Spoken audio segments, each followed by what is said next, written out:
அனைவருக்கும் இனிய வணக்கம். சார்ஜா உலக புத்தக கண்காட்சி நவம்பர் 5 முதல் நவம்பர் 16 வரை நடைபெற இருக்கின்றது. அமீரகவாழ் தமிழர்களை சிந்தனை விருந்தகம் சார்பாக அன்போடு அழைக்கிறோம். இது 3ஆம் ஆண்டாக சிந்தனை விருந்தகம் அங்கு அரங்கம் அமைக்கிறது. உலக தமிழர்களுக்கு தமிழையும் தமிழ் மொழியின் வளத்தையும் கொண்டு சேர்க்கும் பல்வேறு நபர்களில் நாங்களும் ஒருவராக இருக்கிறோம். தமிழ் மொழியினுடைய கவிதைகள், கட்டுரைகள், இலக்கணம் மற்றும் குழந்தைகளுக்கான அனைத்து புத்தகங்களும் அங்கே நாம் காட்சிப்படுத்தி இருக்கிறோம். அன்பு நண்பர்களையும் உறவுகளையும் அன்போடு அழைக்கின்றோம். உலக புத்தக கண்காட்சி சார்ஜா. நம்ம சிந்தனை விருந்தகம் அரங்கம் என்பது ஹால் நம்பர் 7, அரங்கம் எண் 10 ZB என்பதில் நாம் நமது தமிழர் புத்தகங்களை காட்சிப்படுத்தி இருக்கின்றோம். உலக தமிழர்களையும் அமீரகவாழ் தமிழர்களையும் சார்ஜா உலக புத்தக கண்காட்சிக்கு சிந்தனை விருந்தகம் அன்போடு அழைக்கின்றது. நன்றி, வணக்கம்.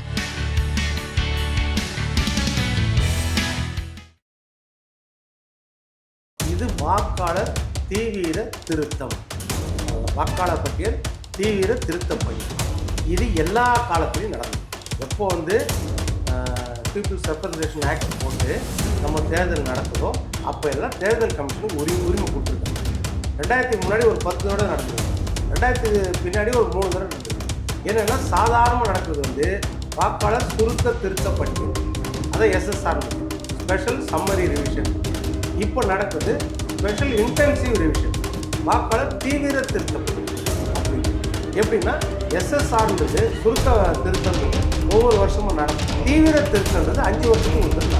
இது 2002க்கு அப்புறம் கிட்டத்தட்ட நம்ம எவ்வளோ 23 வருஷம் ஆயிடுச்சு. இதை நடக்கலை. 5 வருஷத்துக்கு ஒரு 3 நாளும் நடக்கலை. நடத்தாமல் இப்போ நடக்கணும். இதில் எந்த வித்தியாசமும் கிடையாது, எந்த கஷ்டமும். திமுக எதற்காக இது எதிர்ப்பு? SIRனா சார் அந்த பேர் அண்ணா பல்கலைக்கழக வழக்குலேருந்து அஜித்குமார் வழக்கு வரைக்கும், கிட்னி திருட்டு வழக்குலேருந்து இது எல்லா வழக்குலேருந்து யார் அந்த சார்ன்ற ஒரு கேள்வி. அப்போ அந்த சாருன்னு சொன்னாலே எதிர்கட்சி தலைவர் எடப்பாடி பழனிசாமி என்னைக்கு சட்டமன்றத்தில் அந்த சாருன்னு பேஜை கொடுத்துட்டு போனாரோ அன்னையிலேருந்து இவங்களுக்கு அலர்ஜி. ஆள்ற திமுகவுக்கு ஸ்டாலின் அவங்களுக்கும் அலர்ஜியாக இருக்குது சார். இந்த SIRல எப்படி கஷ்டம் இருக்குதுன்னு எந்த கஷ்டம் ஒன்றும் வேணாம். ரேஷன் கார்டு நம்ம அப்ளை பண்ணோம், ரேஷன் கார்டு ஃபில்அப் பண்ணோம். அதே மாதிரி நாளைக்கு நீங்கள் கேஸ் கனெக்ஷன் வாங்கணும், அது அப்ளிகேஷன். பேங்க்கில் 0 பேலன்ஸில் அக்கௌண்ட் ஆரம்பிச்சு அது அப்ளிகேஷன் பாருங்கள். ஃப்ரீயாகவும் இருக்குது, அது ஈஸியாகவும் இருக்குது எழுதுகிற மாதிரி. இதெல்லாம் நீங்கள் பார்த்தீங்கன்னா எல்லாமே சில முறைகள் கேட்பாங்க. இது தெரியாதவங்க தெரிஞ்சவங்களுக்கு கேட்டு அதை ஃபில்அப் பண்ணி. இப்போ இதே திமுக ஏன் 5 வருஷத்துக்கு 10 வருஷத்துக்கு ஏன் நடத்தாமல் இருக்குது? இப்போ நடத்தும் போது ஏன் அவசரமாக நடத்துறீங்கன்னு அன்னைக்கு இந்த போராட்டம்லாம் ஏன் அறிவிக்கல? 2005 நடத்துக்கணும், 10 நடத்துக்கணும், 15 நடத்துக்கணும், 20 அப்போல்லாம் போராட்டம் அறிவிச்சிருக்காங்க. ஏன் நீங்கள் ரிவிஷன் பண்ணலை? இன்னும் அன்றைக்கி பண்ணல. இப்போ பண்ணும்போது நீங்கள் ஏன் அவசரமாக பண்ணல? ஏதோ ஒரு காலகட்டத்தில் பண்ணி தான் ஆகும். 2016 ரேஷன் கார்டெல்லாம் மறுசீரமைப்பு பண்ணாங்க தெரியுமா? 5.5 லட்சம் போலி ரேஷன் கார்டுகள் தமிழ்நாட்டில் எடுத்தாங்க. எப்படி எடுத்தாங்க? இப்போ 2022 என்னமோ 2 லட்சம் போலி ரேஷன் கார்டுகள் எடுத்தாங்க. எப்படி எடுத்தாங்க? இப்போ உரிமை தொகையை திமுக கொடுத்தாங்கல்ல, அது தகுதி தொகையாக மாற்றினாங்கல்ல, என்னென்ன கண்டிஷன் கொடுத்தாங்க அதை நான் ஃபில்அப் பண்ணோம்ல. அது எப்படி இப்போ ஃபில்அப் பண்ணணுமா சொல்லுங்கள். அது மட்டும் ஏன்னா நீங்கள் தேர்தல் அறிக்கை கொடுத்துருங்க, என் வீடு தேடி எனக்கு 1000 ரூபா கொடுத்துடணும், அது நான் ஏழையாக இருந்தாலும் கோடி இருந்தாலும் எனக்கு 1000 ரூபா கொடுத்துடணும் அப்படின்னு பண்ணோம்னா போய் வரிசை கட்டின்னு போய் நின்றோம்ல. நம்ம தகுதியை பரிசீலனை பண்ணும்போது 300 யூனிட் மேலே யூஸ் பண்ணக்கூடாது, உங்களுக்கு ஆண்டு வருமானம் இவ்வளோ தான் இருக்கணும், உங்களுக்கு சொந்த வண்டி வச்சிருக்கக்கூடாது, சொந்த வீடு இருக்கக்கூடாது, அரசு வேலை இருக்கக்கூடாது, எத்தனை கண்டிஷன் பண்ணாங்க. போய் ஃபார்ம் ஃபில்அப் பண்ணி கொடுத்தோம்ல. எப்படி ஃபில்அப் பண்ணி கொடுப்பாப்போ அதுக்கு மட்டும் நம்ம போகிறோம்ல. அதுபோல் இது அதை விட முக்கியமாக இல்லையா நம்ம உரிமை இல்லையா? ஆமாம், ஓட்டு போகிறத விட நம்மளை ஆள்றதுக்கு ஒரு முதலாளியை உட்கார வைக்கிறோம், நம்மளுக்கு ஒரு ராஜாவை உட்கார வைக்கிறோம். அப்போ எவ்வளோ பொறுப்போடு நம்ம பண்ணணும். அப்போ நம்ம ஓட்டுக்கு இணையாகவே இன்னொருத்தர் போலியாக போடக்கூடாதுல்ல.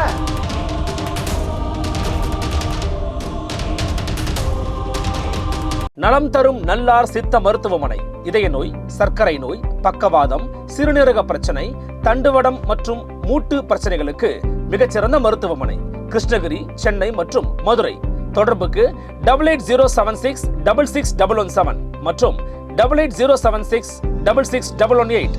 Nimati Property Management. Contact 7667008999. அன்னை பர்னிச்சர்ஸ், அன்னை திருமண சீர்வரிசை பொருட்கள், டிவி, ஃபிரிட்ஜ், வாஷிங் மெஷின் உள்ளிட்ட 200க்கும் மேற்பட்ட பொருட்கள் அடங்கிய திருமண சீர்வரிசை ரூபாய் 99,000 மட்டுமே. தமிழகம் முழுவதும் இலவச டோர் டெலிவரி. தொடர்புக்கு 7550144440 9345044044. ஃபோர்த் ஸ்டேட் தமிழ் நேயர்களுக்கு வணக்கம். இன்றைய சிறப்பு நேர்காணலில் நம்மோடு இணைந்திருப்பவர் அரசியல் விமர்சகர் திரு பொன் வில்சன் அவர்கள். வணக்கம் சார். வணக்கம்மா.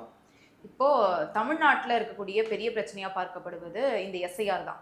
இதுல எளிய மக்களுக்கு இந்த ஃபார்ம் ஃபில்அப் பண்ண தெரியல அப்படின்னு ஒரு பக்கம் விமர்சனம் வருது. இன்னொரு பக்கம் ஆளும் திமுக அரசின் கூட்டணி கட்சிகளும் இதற்கு எதிரான ஒரு போராட்டமும் நேற்று நடத்தியிருந்தாங்க. இந்த ஃபார்ம்ல எளிய முறையில தான் இருக்கா இல்ல கஷ்டமா இருக்கா அப்படின்றத எளிய முறையில விளக்குங்க சார். இது வாக்காளர் தீவிர திருத்தம், அவ்வளவுதான். வாக்காளர் பட்டியல் தீவிர திருத்த பணி. இது எல்லா காலத்திலையும் நடந்திருக்கு. எப்போ பீப்புள்ஸ் ரெப்ரசன்டேஷன் ஆக்ட் போட்டு நம்ம தேர்தல் நடக்குதோ அப்போ எல்லாம் தேர்தல் கமிஷனுக்கு உரிமை கொடுத்துருக்காங்க. 2000 முன்னாடி ஒரு 10 தடவை நடந்திருக்குது, 2000 பின்னாடி ஒரு 3 தடவை நடந்திருக்குது. என்னென்னா சாதாரணமாக நடக்கிறது வாக்காளர் சுருக்க திருத்த பட்டியல், அதான் எஸ்எஸ்ஆர்ன்றது, ஸ்பெஷல் சம்மரி ரிவிஷன்றது. இப்போ நடக்குது ஸ்பெஷல் இன்டென்சிவ் ரிவிஷன், வாக்காளர் தீவிர திருத்த பட்டியல் அப்படின்றது. எப்படின்னா எஸ்எஸ்ஆர்ன்றது சுருக்க திருத்தன்றது ஒவ்வொரு வருஷமும் நடக்கும், தீவிர திருத்தன்றது 5 வருஷத்துக்கு ஒரு தடவை நடக்கும். இது 2002க்கு அப்புறம் கிட்டத்தட்ட நம்மளுக்கு எவ்வளோ 23 வருஷம் ஆயிடுச்சு. இதை நடத்தலை, 5 வருஷத்துக்கு ஒரு தடவை ஒரு 3 தடவை நடத்தாமல் இப்போ நடத்துகிறோம், அவ்வளோதான். இதில் எந்த வித்தியாசமும் கிடையாது, எந்த கஷ்டமும் கிடையாது. இப்போ திமுக எதுக்காக இதை எதிர்க்கிறாங்க? இப்போ மொத்தம் 12 மாநிலங்களில் இப்போ நடக்க போகுது. ஏற்கனவே பீகாரில் நடத்தியாச்சு. பீகாரையும் நம்மளையும் நம்ம ஒப்பிடவே முடியாது, அதுக்குரிய விவரங்களை சொல்கிறேன் நான். இப்போ இந்த மாநிலங்களில் இப்போ கேரளா எதிர்க்குதா? கேரளா இவங்க கூட்டணி ஆட்சி தானே, இவங்க கூட்டணியில் இருக்கிறவங்க தான் நாங்கள் ஆட்சி செய்கிறாங்க. ஏன் எதிர்க்கிறாங்க கேரளாவில்? இது ரெகுலராக நடக்குது. இவங்களுக்கு என்னென்னா அந்த எஸ்ஐஆர்னா சார் அந்த பேர் அண்ணா பல்கலைக்கழக வழக்குலேருந்து அஜித்குமார் வழக்கு வரைக்கும், கிட்னி திருட்டு வழக்குலேருந்து இது எல்லா வழக்குலேருந்து யார் அந்த சார்ன்ற ஒரு கேள்வி இருக்குது. ஏன்னா கீழ்மட்டத்திலேயே இந்த வழக்கெல்லாம் முடியுது, மேல் மட்டத்துக்கு போக மாட்டேங்குது, அடுத்த இடத்துக்கு கரங்கள் நீட்ட மாட்டேங்குது. போதைப் பொருள் கடத்தல் என்றாலும் சரி, ஆம்ஸ்ட்ராங் வழக்கு என்றாலும் சரி, இது எல்லாத்துலேயும் என்னென்னா இது பொதுவாக இந்த ஒரு வார்த்தை இருக்குது, யார் அந்த சார், இதற்கு மேல் யார் அப்படி, அது அங்கே போகாமல் நிற்குது. அப்போ அந்த சாருன்னு சொன்னாலே எதிர்கட்சி தலைவர் எடப்பாடி பழனிசாமி என்னைக்கு சட்டமன்றத்தில் அந்த சாருன்னு பேஜை கொடுத்துட்டு போனாங்களோ அன்னையிலேருந்து இவங்களுக்கு அலர்ஜி. ஆள்ற திமுகவுக்கு ஸ்டாலின் அவர்களுக்கும் அலர்ஜியாக இருக்குது சார்ன்ற வார்த்தை. அந்த வார்த்தை இப்போ மத்தியில் தேர்தல் கமிஷன் கொண்டு வர வார்த்தை வந்ததால் எஸ்ஐஆர்னே சொல்லலாம், நம்ம சார்ன்னு சொன்னாலே இவங்களுக்கு அலர்ஜியாக இருக்கும். இந்த எஸ்ஐஆரில் எப்படி கஷ்டம் இருக்குதுன்னு நீங்கள் சொல்லுங்கள், எந்த கஷ்டம் இருக்குது? இப்போ ஒன்றும் வேணாம், ரேஷன் கார்டு நம்ம அப்ளை பண்ணுறோம், ரேஷன் கார்டு ஃபில்அப் பண்ணணும், சாதாரணமாக இருக்குதா? அதே மாதிரி நாளைக்கு நீங்கள் கேஸ் கனெக்ஷன் வாங்கணும், அது அப்ளிகேஷன் பாருங்கள். இப்போ பேங்க்கில் 0 பேலன்ஸில் அக்கௌண்ட் ஆரம்பிக்கணும், அது அப்ளிகேஷன் பாருங்கள். ஃப்ரீயாவாக இருக்குது, அது ஈஸியாகவும் இருக்குது எழுதுகிற மாதிரி. இதெல்லாம் நீங்கள் பார்த்தீங்கன்னா எல்லாமே சில முறைகள் கேட்பாங்க, அவ்வளோதான். இது தெரியாதவங்க தெரிஞ்சவங்ககிட்ட கேட்டு அதை ஃபில்அப் பண்ணிக்குவோம், அப்படி தான். இப்போ நம்ம ரேஷன் கார்டு இல்லாதவங்க யாரெல்லாம் இருக்கிறாங்களா? இப்போ ஆதார் கார்டு அப்ளை பண்ணாலும் அப்படி தான். இப்போ ஒன்று வேணாம், புதுசாக ஒரு வாக்காளர் அட்டை வாங்கணும், உங்கள் தம்பிக்கோ தங்கச்சிக்கோ 18 வயசு ஆயிடுச்சு, வாக்காளர் அட்டை வாங்குறதுக்கு நீங்கள் சாதாரணமாக போய் அப்ளிகேஷன் கொடுங்க தேர்தல் கமிஷனில், இல்லை ஆன்லைனில் போடுங்க. வெறும் பேர் கேட்டு திருப்பி அனுப்பிச்சிடுறாங்களா, சரி நான் போட்டுறேன்னு அந்த அப்ளிகேஷன் என்ன செய்வீங்க? அப்போ அது எப்படி ஃபில்அப் பண்ணுறீங்க? நீங்கள் 6.5 கோடி வாக்காளருக்கு அப்படி ஃபில்அப் பண்ணி தானே கொடுத்துருக்காங்க, எப்படி ஃபில்அப் பண்ணாங்க? அதில் கேட்டுக்கிறாங்கல்ல, அதில் தெளிவாக கேட்பாங்க உங்கள் பிறந்த தேதி, அதாவது பர்த் சர்டிஃபிகேட், பிறந்ததுக்கான சான்றிதழ், ஏதாவது ஒரு சான்றிதழ், பிறந்ததுக்கான சான்றிதழ் கொடுக்கணும். ஒன்று டிசியோ, ஸ்கூல் டிசியோ, இல்லை பர்த் சர்டிஃபிகேட்டோ கொடுக்கணும். அப்புறம் இருப்பிட சான்றிதழ், இதை கொடுக்கணும். இப்போ இதெல்லாம் கேட்டு தானே உங்களுக்கு ஓட்டர் ஐடியா கொடுக்குறாங்க. நீங்கள் வாக்காளர் லிஸ்ட்டில் சேரணுன்னாலே இதை கேட்டு தானே சொல்கிறாங்க. இப்போ நாள் ஆன பிறகு, உங்களுக்கு ரொம்ப நாள் ஆன பிறகு நீங்கள் எப்படி பேங்க்கில் கேஒய்சி சொல்கிறாங்க, நோ யுவர் கஸ்டமர், உங்கள் அடையாளம் மறுபடியும் கொடுங்கன்னு, அது போல் ஏதாவது அடையாளம் இருந்தால் மறுபடியும் கொடுங்க அப்படின்னு அதில் வெரிஃபிகேஷன் பண்ணுறது. இதில் ஏதாவது டூப்ளிகேட் இருக்காங்களா? அது ரொம்ப காலம் ஆயிடுச்சு. அப்போ அட்ரஸ் மாதிரி வேறு மாநிலத்துக்கு போயிட்டாங்களா, வேறு மாவட்டத்துக்கு போயிட்டாங்களா, இங்கே ஆளே இல்லையா? ஆளே இல்லாத ஊரில் அவங்க ஆளே இல்லை, வேறு மாநிலத்துக்கு போயிட்டு இருப்பாங்க, அவங்க பேர் நீக்கணும். இறந்தவங்க பேர் பட்டியலில் இருந்துனே இருக்குது, அவங்கள நீக்கணும். அதுக்கப்புறம் பார்த்தீங்கன்னா டூப்ளிகேட். இப்போ இந்த மாவட்டத்தில் அடுத்த மாவட்டத்துக்கு போயிட்டு இருப்பாங்க, அங்கேயும் ஓட்டர் பேர் லிஸ்ட்டில் இருக்கும், இங்கேயும் ஓட்டர் லிஸ்ட்டில் இருக்கும், அங்கேயும் ஆதாரெல்லாம் கொடுத்து பேர் போட்டிருப்பாங்க, இங்கேயும் ஆதாரம். இப்போ இவங்க பேர் நீக்கணும். இது எப்படி நீக்கிறது? இதெல்லாம் வந்து எப்படின்னா இப்போது வெரிஃபிகேஷன் கொடுக்குறது நம்மக்கிட்ட கொடுத்துட்றாங்க. ஐயா உங்களுக்கு ஒரிஜினல் இல்லை, நீங்கள் கொடுங்க, இல்லைன்னா உங்கள் பேர் இருக்காது அப்படின்றது. அப்போ டூப்ளிகேட் இருந்தால் அதை எடுத்துடணும் அப்படின்றதுக்காக தான். அதாவது எவ்வளோ 99.9% வந்து உங்களை உள்ளே சேர்க்கறதுக்கு தான் முயற்சி பண்ணுவாங்க, நீக்கிறதுக்கு முயற்சி பண்ண மாட்டாங்க. எதுவுமே இல்லை, நீங்கள் வெறும் பொய் தான் சொல்கிறீங்கன்னு பார்த்தா அந்த நேரத்தில் தான் நீக்கல் இருக்கும். அப்படி இருக்கும்போது இந்த மாதிரி நீக்கல் இதில் இருக்கவே வாய்ப்பே கிடையாது. ஆனால் இன்னொரு விமர்சனம் வந்து திமுக தரப்புல இருந்து என்ன வைக்கப்படுது அப்படின்னா, ஏன் இவ்வளவு அவசரமா பரபரப்பா செய்யணும், இன்னும் சில மாதங்கள் தான் இருக்கு சட்டமன்ற தேர்தல் வர, இதுக்கு முன்பாகவே வந்து அறிவிச்சிருக்கலாம், ஏன் இவ்வளவு அவசரமா செய்யணும் அப்படின்னு தான் கேட்குறாங்க. இப்போ அப்போ அவங்க கேட்குறாங்களே, அது வந்து ஒரு நியாயமான கருத்தை நம்ம சொல்லலாம். ஏன்னா ஒரு மாதம் இது நடத்துறது, ஒரு மாதம் முடிஞ்ச பிறகு 2 மாதம் இருக்குது. உங்களுக்கு 9ஆம் தேதி டிராஃப்ட் லிஸ்ட், வரைவு லிஸ்ட்டு வெளியிடுவாங்க. அதில் தான் வரும் யார் யார் இல்லை என்ன ஏதுன்னு. மறுபடியும் அடுத்த ரவுண்ட் எப்படின்னா அதில் விசாரணை, மறுபடியும் சரிபார்ப்பு எல்லாம். இதுக்கு 2 மாதம் டைம் இருக்குது, பிப்ரவரி ஸ்டார்டிங் வரைக்கும் டைம் இருக்குது. அதனால் அப்போ தான் ஃபைனல் லிஸ்ட்டு வெளியிட போகிறாங்க. அதனால் இதில் வந்து எந்த பிரச்சனையும் கிடையாது. நீங்கள் வந்து அவசரமாக நடத்துகிறாங்கன்னா நடத்தணும். ஏன்னா இப்போ இதே திமுக ஏன் 5 வருஷத்துக்கு முன்னாடி 10 வருஷத்துக்கு முன்னாடி கேட்கல, ஏன் நடத்தாமல் இருக்கிறீங்கன்னு ஏன் கேட்கல? இப்போ நடத்தும் போது ஏன் அவசரமாக நடத்துறீங்கன்றீங்களே, அன்னைக்கு இந்த போராட்டம்லாம் ஏன் அறிவிக்கல? 2005 நடத்திருக்கணும், 10 நடத்திருக்கணும், 15 நடத்திருக்கணும், 20 நடத்தினா அப்போல்லாம் போராட்டம் அறிவிச்சிருக்கலாம்ல. ஏன் நீங்கள் ரிவிஷன் பண்ணலை? இன்னும் அன்றைக்கி பண்ணல. இப்போ பண்ணும்போது நீங்கள் ஏன் அவசரமாக பண்ணுறீங்கன்னா ஏதாவது ஒரு காலகட்டத்தில் பண்ணி தானே ஆகணும். அது ஒரு பக்கம். இன்னொரு பக்கம் இதை ஃபில்அப் பண்ணுறது கஷ்டமாக இருக்குது. அவர் சொல்கிறாரு, இதை படிக்க முடியுமா, உறவினர்னா யார்?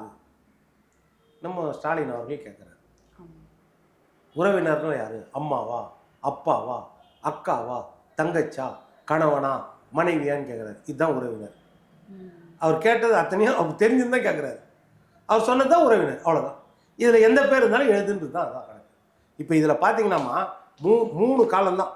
முதல் காலம் A B C இவ்வளோ தான் இருக்குது. இப்போ இதில் பார்த்தீங்கன்னா மேலேயே உங்கள் பேர், யார் யார் ஓட்டர் லிஸ்ட்டில் இருக்கிறாங்களோ அவங்க எல்லாருக்கும் இந்த ஃபார்மை கொடுத்துட்றாங்க. புதுசாக சேர்க்கறது இப்போ கிடையாது. இப்போ கொடுக்குறது யார் யார் பேர் இருக்குதோ அவங்க பேர், அவங்க வாக்காளர் அடையாள அட்டை, அவங்க விலாசம், எந்த சட்டமன்ற தொகுதி, எந்த நாடாளுமன்ற தொகுதி, எந்த பூத்தில் ஓட்டு போடுறாங்க எல்லாமே பிரிண்ட்டே வந்துடுது. உங்கள் பேரோட பிரிண்ட் வந்துடும், பக்கத்தில் ஃபோட்டோவோட வந்துடும். இதை கொடுத்தாச்சு, மேலேயே பிரிண்ட் பண்ணியே வருது. கீழே என்ன ஃபில்அப் பண்ணலாம்? ஏ காலத்தில் உங்கள் பிறந்த தேதி, ஏற்கனவே பிறந்த தேதி சில நேரம் தவறாக ஃபில் பண்ணியிருப்பாங்க, குத்து மதிப்பு ஃபில் பண்ணியிருப்பாங்க. கடந்த காலத்தில் பிறந்த இது சான்றிதழ் கொடுக்காம கூட எதனா பண்ணியிருக்கலாம். பிறந்த தேதி இருந்தால் பிறந்த தேதி சொல்லுங்கள், ஆதார் அட்டை விரும்பினா சொல்லுங்கள், இல்லைன்னா விட்டுருங்க, அவ்வளோதான். அப்புறம் உங்கள் உறவினர் அம்மாவோ அப்பாவோ அவர் பேர், அவர் அடையாள அட்டை இருந்தால் கொடுங்க. அப்புறம் கணவனோ மனைவியோ உங்கள் அடையாள அட்டை இருந்தால் கொடுங்க.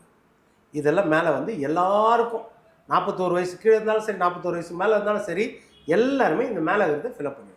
உங்கள் டேட் ஆஃப் பர்த்து, உங்கள் அப்பா அம்மா லிஸ்ட்டில் இருந்தால் உங்கள் அப்பா அம்மா பேர், கணவன் இல்லைன்னா மனைவி பேர், அவ்வளோதான். இது முடிஞ்சிச்சு. யார் யார் வச்சுருக்கீங்களோ ஓட்டர் லிஸ்ட்டு அத்தனை பேரும் இதை ஃபில்அப் பண்ணியாக முடிஞ்சிச்சு. இப்போ பி காலத்துக்கு வரும். பி காலம் என்னென்னா, இப்போ எனக்கு வந்து இப்போ 60 வயசுனா, எனக்கு 2002 போனதில் தீவிர வாக்காளர் பட்டியல் திருத்தம் பண்ணாங்கள்ல, இந்த SIR 2002 கடைசியாக பண்ணுது. அந்த கடைசியாக பண்ண லிஸ்ட்டில் உங்கள் பேர் இருக்குதா அப்படின்னு கேட்குறேன். இப்போ எனக்கு 60 வயசுனா இருக்கும். ஆனால் உங்களுக்கு தெரியுது சார் 2002ஆம் ஆண்டு SIR திருத்தம் பண்ணாங்க அப்படின்னு, மற்றவங்களுக்கு தெரியாதுல்ல, சாமானிய மக்களுக்கு தெரியாதுல்ல எந்த வருஷம் வந்து பண்ணாங்க. BLO வந்து ஃபார்மை கொடுக்கும்போதே சொல்கிறாங்கல்ல, ஃபார்மை கொடுத்துட்டு கடைசியாக பண்ணுது அந்த லிஸ்ட்டில். இப்போ நான் 2002 அவங்க பண்ணாங்களோ பண்ணலையோ கூட எனக்கு தெரிய வேணாமா, 2002 என் பேர் இருந்திருக்குமா இல்லையா? ஆனால் அது நினைவு எனக்கு தெரியுமா? கேள்வி தானே. என் பேர் இருக்குது, எனக்கு நினைவு இருக்காதா? ஓட்டு போட்டது சில பேர். ஓட்டு போடவே வேண்டாம், நீங்கள் ஓட்டு போடணும். உங்களுக்கு எண்ணெயிலேருந்து உங்கள் லிஸ்ட்டில் பேர் இருக்குதுன்னு உங்களுக்கு தெரியாதா? 18 வயசு எப்போ முடிஞ்சது, எப்போ நீங்கள் லிஸ்ட்டில் போட்டிங்கன்னு தெரியாதா? முதல் எந்த பூத்தில் போய் ஓட்டு போட போகிறீங்கன்னு உங்களுக்கு தெரியாதா? இது அது பசுமையாக ஞாபகம் இருக்கும்ல. முதல்ல நான் ஓட்டு போட்டது அப்புறம் எப்படி ஞாபகம் இல்லாமல் இருக்கும், புரியுதா? இப்போ 2002 23 வருஷத்துக்கு முன்னாடி என் பேர் நான் ஓட்டர் லிஸ்ட்டில் இருந்தேன்ல, அப்போ இல்லாமல் இருந்ததில்ல. அப்போ என்னென்னா இப்போ அதை தான் கேட்குறேன். ஓட்டர் லிஸ்ட்டில் இருந்தால் மேலே இருக்குதுல்ல, அதே பேரை இங்கே எழுதுங்க, உங்கள் அடையாள அட்டை எழுதுங்க, உங்கள் உறவினர் யாராவது இருந்தால் அவங்க பேரை எழுதுங்க கூட, அவ்வளோ. அவங்க ஓட்டர் ஐடி தெரிஞ்சால் எழுதுங்க, தெரிலன்னா விட்டுருங்க. உறவினர்னா அங்க யாரு சார் எழுதணும்? அதுதான் இப்போ ஸ்டாலின் அவர்கள் சொன்னது தான். அம்மா அப்பா, இல்லைன்னா கணவனோ மனைவியோ. இப்போ என்னை எடுத்திங்கன்னா இப்போ என் மனைவியும் அப்போ இருந்திருப்பாங்கல்ல 2002 60 வயசில் இருந்தா, அப்போ எழுதிடலாம் மனைவி, கணவன்னா கணவன். இப்போ எனக்கு வயசு கம்மி, அப்போ அப்போ எனக்கு 20 வயசு தான் இருந்திருக்கும், ஆனால் ஓட்டர் லிஸ்ட்டில் என் பேர் இருந்துச்சு அப்போ 2002. அப்போ என்னது, எங்கள் அப்பா பேர் இருக்குல்ல, அம்மா பேர் இருக்குல்ல, முடிஞ்சிச்சா? இது முடிஞ்சிச்சு. இப்போ 3வது காலம் 2002 என் பேரே இல்லை, எனக்கு வயசே இப்போ தான் 25. நான் 5-6 வருஷத்துக்கு முன்னாடி தான் என்ரோல் பண்ணேன். அப்போ 23 வருஷத்துக்கு என் பேர் இருக்காது. இந்த 2002 உங்கள் பேர் இல்லையா, அப்போது உங்கள் சொந்தக்காரங்க பேர் எதனா எழுதுங்க. உங்கள் தாத்தா பாட்டி இருந்திருப்பாங்கல்ல, எழுதுங்க. அம்மா அப்பா இருந்திருப்பாங்கள்ல, எழுதுங்க. அக்காவோ அண்ணனோ இருந்திருப்பாங்கள்ல பெரியவங்க, அவங்க இருந்தால் எழுதுங்க. அவங்க ஓட்டர் ஐடியெல்லாம் உங்களுக்கு ஞாபகம் இருக்காது, அதெல்லாம் ஓட்டர் ஐடியெல்லாம் வேண்டாம். ஞாபகம் இருந்தால் உங்கள் வீட்டில் அந்த அடையாளம் இருந்தால் எழுதுங்க, இல்லைன்னா உங்கள் அப்பா பேர் அவ்வளோதான், இல்லை அம்மா பேர், இல்லை தாத்தா பேர் எழுதுங்க, முடிஞ்சிச்சு. இது எழுதிட்டிங்கன்னா அவங்களே அந்த 2002 அந்த ஓட்டர் லிஸ்ட்டில் அந்த பேரை வச்சு உங்கள் பூத் எது எல்லாமே ஐடின்னா அவங்க சொல்லிவிடுவாங்க. அவங்ககிட்ட அந்த லிஸ்ட்டு வச்சுருக்காங்க, அந்த மிஷின்லேயே 2002 லிஸ்ட்டு அவங்க வச்சுருக்காங்க. நீங்கள் பேரை சொன்னீங்கன்னா அவங்க எடுத்துருவாங்க. எங்கள் அம்மா பேர் கண்ணம்மா அப்படின்னு சொன்னீங்கன்னா 2002 இருந்துச்சா, ஆமாம் இருந்துச்சு, எங்கள் அம்மா இருந்தாங்க அப்போது, இப்போ இறந்துட்டாங்க, அப்போ உயிரோடு இருந்தாங்க அப்படின்னு சொன்னீங்கன்னா கடன்னு எடுத்துருவாங்க. எந்த சட்டமன்ற தொகுதி கண்ணம்மா, அவங்க வீட்டுக்கார் பேருன்னா எடுத்தாங்கன்னா வந்துடுது, சொல்லிவிடுவாங்க உங்கள்கிட்ட எழுதுங்க அதுன்னு. இப்போ இதில் என்ன கஷ்டம், இப்போ இதில் எதுவுமே இல்லை. எங்கள் அம்மா அப்பா பேர் எனக்கு தெரியாது, அப்போ இருந்துச்சாலும் தெரியாது, எதுவுமே தெரியாது எனக்கு. ஆனால் இப்போ என் பேர் இருக்குது லிஸ்ட்டில், நான் என்ன செய்யணும்? அதுக்கு தான் பின்னாடியே கொடுத்துருப்பேன். இந்த 11 அடையாளத்தில் ஏதாவது அடையாளம் கொடுங்க. இந்த 11 அடையாளத்தில் ஏதாவது ஒரு அடையாளம் கொடுங்க. இது எதுவுமே இல்லையா, நீங்கள் என்ன செய்யுங்க, ஒரு டிஸ்ட்ரிக்ட் கலெக்டரேட்டை லெட்டர் வாங்கிங்க. இந்த மாதிரி இவர் இருப்பினர், அது யாருன்னா ரெக்கமெண்ட் பண்ணுவாங்கள்ல, ஒரு உங்களுக்கு எம்எல்ஏவோ கவுன்சிலரோ தெரிஞ்சிருந்தால் டிஸ்ட்ரிக்ட் கலெக்டரேட்டை ஒரு லெட்டர் வாங்கி கொடுத்தீங்கன்னா உங்கள் பேர் இருக்கும், எடுக்க மாட்டாங்க. இதுக்கு மேலே உங்களுக்கு என்ன வேணும்? இதை கூட நம்ம செய்யணும்னா நம்ம ஓட்டு போட்டு நம்மளை ஆள வைக்கக்கூடிய ஒருத்தருக்கு அதிகாரத்தை கொடுக்க போகிறோம். அப்போ நம்ம எவ்வளோ கவனத்தோடு இருக்கோம். நம்ம ஓட்டர் லிஸ்ட்லேயே டூப்ளிகேட் வரக்கூடாது, செத்து போனவங்க இருக்கக்கூடாது. அப்போ நம்ம ஓட்டுக்கு என்ன மரியாதை? இது கடந்த காலத்துலேயும் நம்ம பார்த்துருக்கோம். அதேமாதிரி ஓட்டர் லிஸ்ட்டில் குழப்பம் இருக்குன்னா எல்லா காலத்துலேயும் குழப்பம் இருக்கும். ஒவ்வொருத்தரையும் ரெக்டிஃபை பண்ணினே இருப்பாங்க, குழப்பம் இருக்கும். இப்போ 2016 ரேஷன் கார்டெல்லாம் மறுசீரமைப்பு பண்ணாங்க தெரியுமா? 5.5 லட்சம் போலி ரேஷன் கார்டுகள் தமிழ்நாட்டில் எடுத்தாங்க. எப்படி எடுத்தாங்க? இப்போ 2022 என்னமோ 2 லட்சம் போலி ரேஷன் கார்டுகள் எடுத்தாச்சு. எப்படி எடுத்தாங்க? அப்போது ஒவ்வொரு கட்டத்துலையும் என்னென்னா போலிகள் நடுநிலை 1 2 வந்துனே இருக்கும். ஒவ்வொரு கட்டத்துலையும் இது ஸ்க்ரூட்டனைஸ் பண்ணணும். பண்ணாமல் விட்டாங்கன்னா அப்படியே இருக்கும். அப்போ என்ன கணக்கில் வரும்? சார், இன்னொரு கேள்வி என்னன்னா, தங்களுடைய சொந்த ஊரை விட்டுட்டு வேற ஊர்ல போய் இப்போ சென்னையிலே எடுத்துக்கிட்டோம்னா நிறைய பேர் இங்கே வேலை செய்கிறாங்க. அப்போ அங்கே பூத் ஆஃபீஸர் அவங்க வீட்டுக்கு போயிட்டு ஒரு வேளை கதவு பூட்டியிருந்தாலோ இல்லை அங்கே இல்லை அந்த நபர் அப்படின்னாலும் அவங்க என்ன செய்வாங்க? இல்லை, அதுதான் என்னென்னா நம்ம விழிப்புணர்வோடு இருக்கணும். இப்போ நம்ம வீடு காலி பண்ணிட்டோம், நம்ம என்ன சொல்லுவோம்? இப்போ சில பேர் இருக்காங்க 4-5 வீடு காலி பண்ணிட்டுருப்பாங்க. முதல் வீட்டில் மட்டும்தான் அந்த அட்ரஸ் அப்படியே ப்ரூஃப் வச்சுருப்பாங்க. அவங்க 6 மாதம் 1 வருஷத்துக்கு வீடு காலி பண்ணி மாற்றினே இருக்க முடியாது. அப்போ அந்த வீட்டில் சொல்லி வச்சுருப்பாங்க. அப்போ என்ன செய்யணும்? அந்த வீட்டில் ரிசீவ் பண்ணி வச்சுட்டு, இல்லைன்னா என்றைக்கு வராங்கன்னு சொல்லிட்டாங்கன்னா அது இதில் இன்னொன்று இருக்குது பாருங்கள், இந்த ஃபார்ம்லேயே உங்கள் பிஎல்ஓட பேர், அவர் ஃபோன் நம்பர் ஃபார்ம்லேயே இருக்குது. அந்த ஃபோன் பண்ணி ஐயா எங்கே இருக்கீங்க, நான் வாங்கிக்கிறேன், இல்லையா நான் நீங்கள் வீட்டாண்ட வரும்போது சொல்லுங்கள், நான் வாங்கிக்கிறேன், வாங்கி கொடுங்க. அதில் அவ்வளோதான், வாங்கினா முடிஞ்சு போச்சு. இப்போ சேஞ்ச் ஆஃப் அட்ரஸ் நீங்கள் புதுசாக ஹோட்டலில் சேர்க்கணுன்னா அது 9ஆம் தேதிக்கு மேலே முகாம், அடுத்த மாதம் முகாம் வச்சுருக்காங்க. புதுசாக சேர்க்குறது ஃபார்ம் 6, ஃபார்ம் 7, ஃபார்ம் 8 முகவரி மாற்றம். நீங்கள் போய் கொடுக்கலாம். ஐயா லிஸ்ட்டில் என் பேர் இருக்குது, ஆனால் எனக்கு ஃபார்ம் வரல, என்னோட முகவரி சேஞ்ச் ஆகிருக்குது, இப்போ சேஞ்ச் ஆஃப் அட்ரஸ் கொடுக்கணும், அந்த ஃபார்மை கொடுங்க, வாங்கி சேஞ்ச் ஆஃப் அட்ரஸ். நம்ம எதுவுமே பண்ண மாட்டோம் அப்படின்னா அப்போ நம்மளுக்கு பொறுப்பு என்ன இருக்கும் சொல்லுங்கள். இது வந்து இதில் ஏதாவது தவறு நடக்குன்னா தவறு நடக்க வாய்ப்பு இருக்குது, அது இல்லைன்னு சொல்ல. அதுக்காக இது நடத்தவே கூடாதுன்னு நம்ம சொன்னால் என்ன அர்த்தம்? அந்த தவறு நடந்த பிறகு நம்ம போய் ரெக்டிஃபை பண்ணிக்கலாம். ஏதோ ஒரு தவறு நடக்கும், தவறு நடந்தால் அதை ரெக்டிஃபை பண்ணிக்கலாம். இப்போ உரிமை தொகையை திமுக கொடுத்தாங்கல்ல, அதை தகுதி தொகையாக மாற்றினாங்கல்ல, என்னென்ன கண்டிஷன் போட்டிருந்தாங்க, அதெல்லாம் ஃபில்அப் பண்ணோம்ல. அது எப்படி இப்போ ஃபில்அப் பண்ணணுமா சொல்லுங்கள். அது மட்டும் ஏன்னா நீங்கள் தேர்தல் அறிக்கையில் கொடுத்துட்டீங்க, என் வீடு தேடி வந்து எனக்கு 1000 ரூபா கொடுத்துடணும், அது நான் ஏழையாக இருந்தாலும் கோடி இருந்தாலும் எனக்கு 1000 ரூபா கொடுத்துடணும் அப்படின்னு சொன்னோமா? போய் வரிசை கட்டின்னு போய் நின்றோம்ல.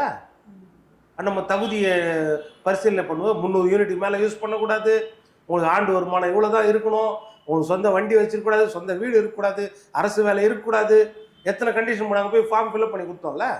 எப்படி ஃபில்அப் பண்ணி கொடுத்தோம்? அப்போது அதுக்கு மட்டும் நம்ம போகிறோம்ல. அதுபோல் இது அதை விட முக்கியமானது இல்லையா, நம்ம உரிமை இல்லையா? அப்போ இதில் நம்ம எஃபர்ட் எடுக்கணுமா இல்லையா? ஓட்டு போடணும் அப்படின்னா இத்தனை வேலைகள் செய்யணும் அப்படின்னு சொல்லிட்டு. ஆமாம், ஓட்டு போடுறதை விட நம்மளை ஆள்றதுக்கு ஒரு முதலாளியை உட்கார வைக்கிறோம், நம்மளுக்கு ஒரு ராஜாவை உட்கார வைக்கிறோம். அப்போ எவ்வளோ பொறுப்போடு நம்ம பண்ணணும். அப்போ நம்ம ஓட்டுக்கு இணையாகவே இன்னொருத்தன் போலியாக போடக்கூடாதுல்ல. அது நம்ம அந்த உரிமையை நம்ம பார்க்கணும்ல, அதையும் நம்ம தேர்ந்தெடுக்கணும்ல. அப்போ இந்த ரிவிஷன்கள்லாம் நடக்க தான் செய்யும். அதனால் இதை பண்ணி தான் ஆகணும், இதை பண்ணாமல் இருக்க முடியாது. எல்லாரும் காங்கிரஸ் ஆட்சி காலத்திலையும் பண்ணாங்க, எல்லா ஆட்சி காலத்திலையும் பண்ணாங்க. இன்னொன்று பீகாரை நம்ம இதில் ஒப்பிட முடியாது. ஏன்னா பீகார் எப்படின்னா அந்த பார்டர் ஸ்டேட்டில் வந்து அதாவது வெளிநாட்டிலேருந்து இல்லீகல் மைக்ரன்ட்ஸ் நிறையா இருக்கு. இல்லீகல் மைக்ரன்ட்ஸ் இங்கே வந்து ரேஷன் கார்டை வாங்கிக்கணும், ஆதாரை வாங்கிக்கணும், எல்லாமே அவன் வாங்கிக்கணும், அடையாளம் எல்லாமே, ஓட்டர் ஐடியை வாங்கிக்கணும், அவன் உரிமை. ஆனால் இல்லீகல் மைக்ரன்ட்ஸ், அவன் சிட்டிசன் கிடையாது. அப்போ அந்த மாதிரி ஆட்களுக்கு அங்கே வந்து ப்ராப்ளம் வரும். இந்த ப்ராப்ளம் அது மாநிலம் நம்ம ஒப்பிடக்கூடாது. பார்டர் மாநிலத்தெல்லாம் கூடாது, நம்ம கூட ஒப்பிடக்கூடாது.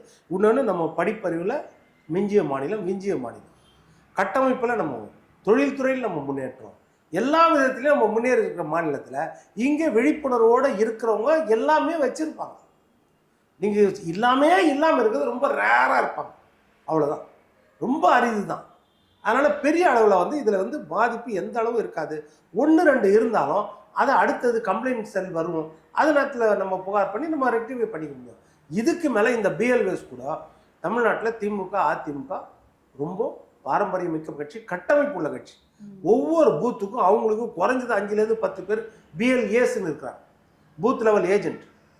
அரசு அதிகாரி பூத் லெவல் ஆஃபீஸர், இவங்க பூத் லெவல் ஏஜென்ட். 2 பேரும் ஒன்றா தான் வேலை செய்வாங்க, கூட இருந்து பார்ப்பாங்க. இப்போ என் தெருவில் வந்து இப்போ திமுககார அதிமுக இருக்காருன்னா ஒரு வட்டச்செயலரோ நிர்வாகியோ என் பேர் இல்லைன்னா உடனே என்னை கூப்பிட்டு போயிடுவார். பிஎல்ஓ கிட்ட கூப்பிட்டு போய் இவர் பேர் ஏன் இல்லை, இன்னும் அத்தாட்சி இவருக்கு இல்லை, அது மாதிரி இருப்பாங்க. அடுத்தது பார்த்திங்கன்னா காங்கிரஸில் இருக்கும், பிஜேபியில் இருக்கும், மற்ற சின்ன கட்சியில் ஓரளவுக்கு இருக்கும், ரொம்ப டீப்பர். அதனால் இதெல்லாம் ஒருங்கிணைந்து செய்யும்போது ஒரு விதத்துலேயும் தவறு வராது. கஷ்டம் இருக்கும், கொஞ்சம் நடைமுறை சிக்கல்கள் சிலது இருக்கும், அதெல்லாம் தாண்டி வந்துடும், அவ்வளோதான். ஆனால் இந்த 2 மாதத்தில் இந்த எல்லா வேலைகளையும் செஞ்சு முடிச்சிட முடியும் அப்படின்னு நினைக்கிறேன். இப்போ நேற்று வரைக்கும் வந்து அதை நீதிமன்றத்திலே சொல்லியிருக்காங்க. உச்சநீதிமன்றம் 78.2% ஃபார்ம்ஸ் இஷ்யூ பண்ணியாச்சு. 6.41 கோடி, 6.36லேருந்து 6.41 கோடி வாக்காளர்கள் தமிழ்நாட்டில் இருக்காங்க. 5 கோடி பேருக்கு கொடுத்தாச்சு நேற்று வரைக்குமே. அவங்க பாருங்கள், 4ஆம் தேதி தொடங்கினது, நேற்று வரைக்கும் வந்து 5 கோடி பேருக்கு கொடுத்தாச்சு. 3 தடவை வீட்டுக்கு வருவாங்க, ஃபார்ம் கொடுக்க ஒரு தடவை, அப்புறம் உங்களுக்கு சந்தேகம் ஏதாவது இருந்தால் வந்து கேட்குறது தடவை, 3ஆவது தடவையும் வருவாங்க.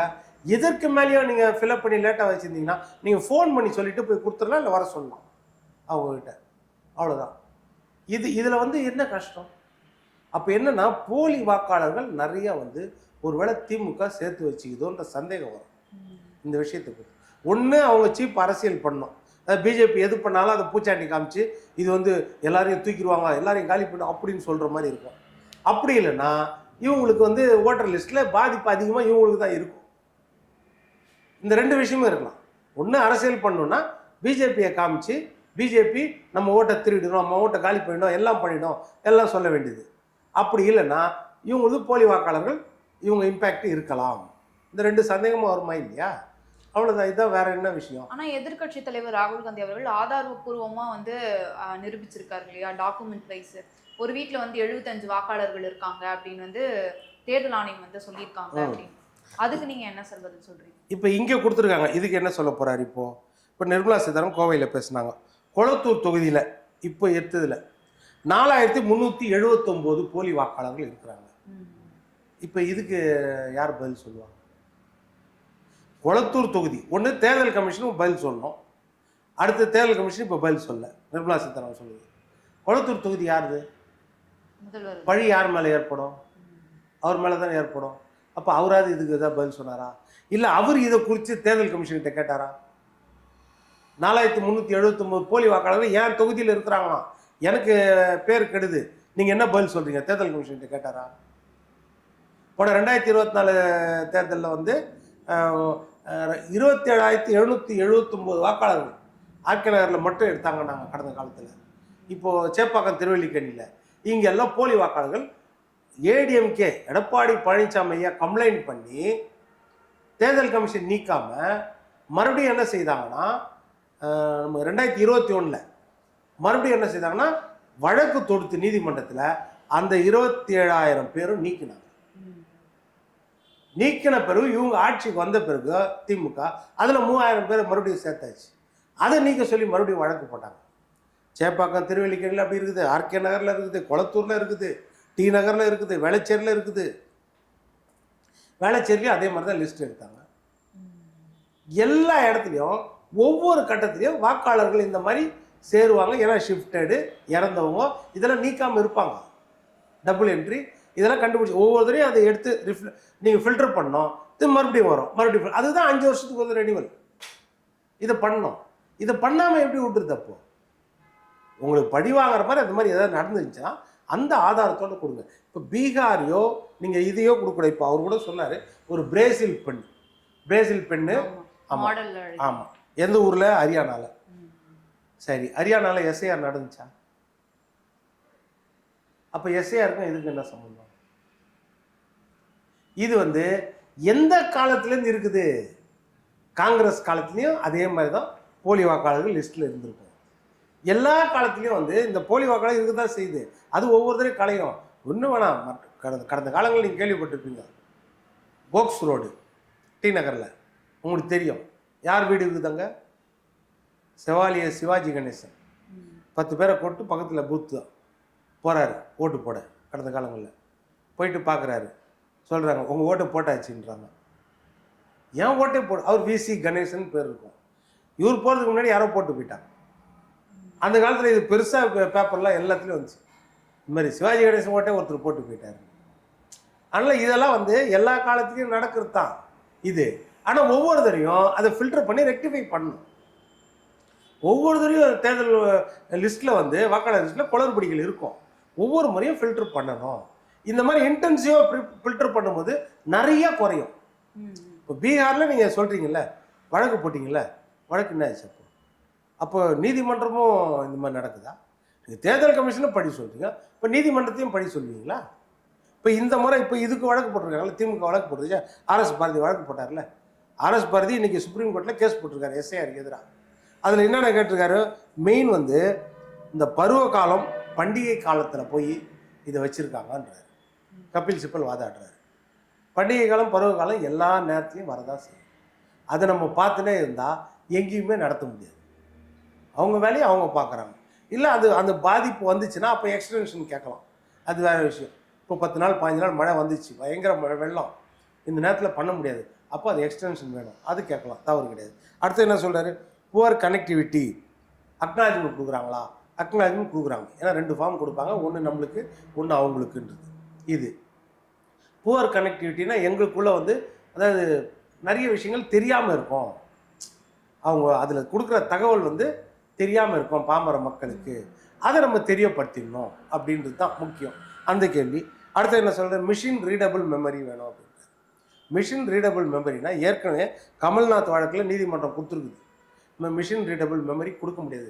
தனிப்பட்ட வாக்காளன் ரகசியங்கள் வெளிப்பட வாய்ப்பு இருக்கிறது, அது வெளிப்படக்கூடாது, அரசியல் சாசன சட்டத்துக்கு எதிரானது, அப்படி கொடுக்க முடியாது அப்படின்னு கொடுத்துட்டாங்க. இப்போ இதுக்கு மேலே அதனால இந்த 2 வாரம் அவகாசம் கொடுத்துருக்காங்க தமிழ்நாடு நம்ம இந்திய அரசாங்கம் தேர்தல் கமிஷனுக்கு, நீங்கள் இதுக்கு பதில் மனு தாக்கல் பண்ணணும். அப்போ அதனால் அது ஒன்றும் பிரச்சனையே கிடையாது. வெறும் சீப் அரசியலுக்காக திமுக இதை பண்ணுறாங்க, வேற ஒன்றுமே கிடையாது. இதில் ஒரு பிரச்சனையும் வராது. அப்போ மக்கள் வந்து பயப்பட வேண்டாம், இது தொடர்ந்து ஒரு பயமும் கிடையாது. மக்கள் வந்து அதான் கொஞ்சம் சில விஷயங்களை சொல்கிறதுக்கே நம்ம பார்த்துக்கலாம்னு கடந்து போனீங்கன்னா அப்போ அது தொல்லை தான். உங்களுக்கு இப்போ ஆதாயம் கிடைக்கும் அப்படின்னா, இப்போ ரேஷன் கார்டு ஆதாயம் கிடைக்கும்னா நம்ம போய் வரிசையில் இருந்து வாங்குறோம்ல, சொல்லுங்கள். இப்போ பேங்க் அக்கௌண்ட் ஓப்பன் பண்ணோம், வரிசையில் இருந்து வாங்குறோம்ல, அந்த ஃபார்ம் வாங்கி எப்படியா ஃபில்அப் பண்ணுறோம்ல. அப்படி இருக்கும்போது இது ஒரு எளிய நடைமுறை தானே, இது ஒன்றும் பெரிய கஷ்டமே இருக்காது. சரி. பல்வேறு கருத்துக்களை பகிர்ந்தமைக்கு நன்றி சார். நன்றிம்மா.